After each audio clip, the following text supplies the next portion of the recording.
Salah satunya adalah misalnya masalah otomatisasi, ya. Untuk perusahaan ini itu sudah wajib otomatisasi. Nggak mungkin nggak pakai ya, karena akhirnya menimbulkan perilaku disfungsional seperti tadi. Manajer bisa mengubah masalah barcode, memindahkan ya.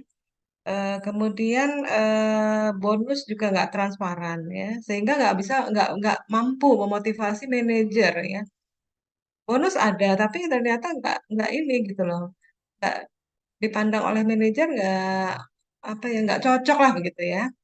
Nah akhirnya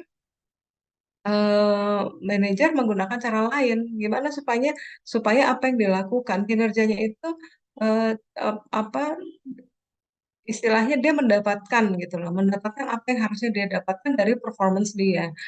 Ya akhirnya perilakunya menjadi moral hazard ya, jadi tidak pas, disfungsional.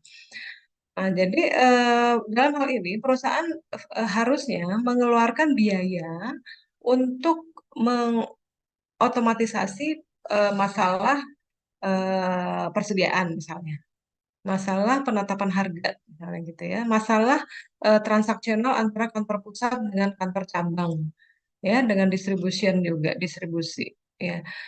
Nah, kalau ini dilakukan, ya masalah yang tadi sudah diidentifikasi mungkin tidak akan terjadi.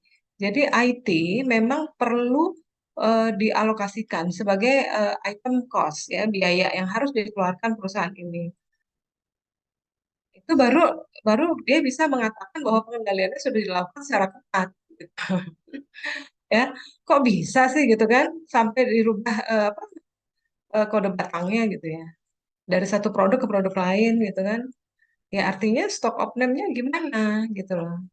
Nah, makanya tadi ada pertanyaan kan dari temannya ya, nih kenapa gimana sih kok bisa gitu ya. Nah, rupanya karena yang dikirim kantor itu hanya masalah sih kode batangnya aja. Tetapi masalah stock opening nggak jalan gitu. Padahal ini harusnya beriringan ya, selaras begitu. Stock opening juga dilakukan gitu ya, baik secara otomatisasi maupun secara fisik ya, itu bisa bisa dikendalikan. Masalah bonus juga demikian. Bonus harusnya harusnya bisa dong apa namanya ditingkatkan gitu ya. Kalau mencapai target sekian, bonus Anda sekian. Kalau target sekian tercapai, bonus sekian.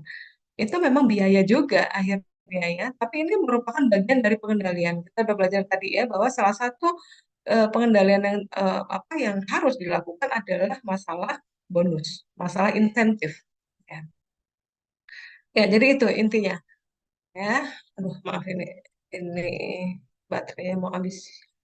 Ya, jadi eh, kita harus bisa memahami bahwa kasus-kasus ini larinya ya larinya itu ke sistem yang mana, ke pembahasan yang mana.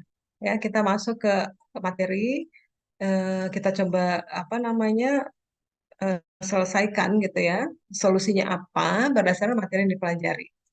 Jadi cara ngebedahnya begitu.